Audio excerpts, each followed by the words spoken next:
Welcome to McPlum, simple solutions served daily. In this video, I will show you how to make pasta salad with Italian dressing.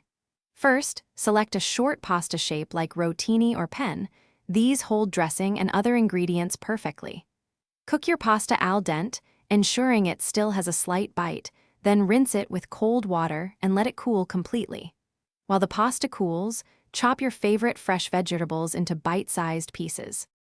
Now it's time to bring everything together. In a large mixing bowl, combine your completely cooled pasta with all the chopped vegetables.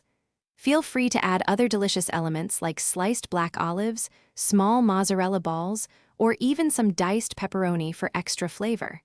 Then, pour in your preferred Italian dressing, starting with about 1/4 cup, and toss gently.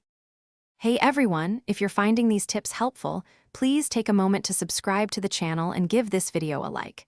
And speaking of staying cool, especially when you're in the kitchen, a quick recommendation. Stay hydrated anywhere with the O-Ala water bottle. It's perfect for keeping your water cold while you cook up a storm. Check the description below for the link and other great deals.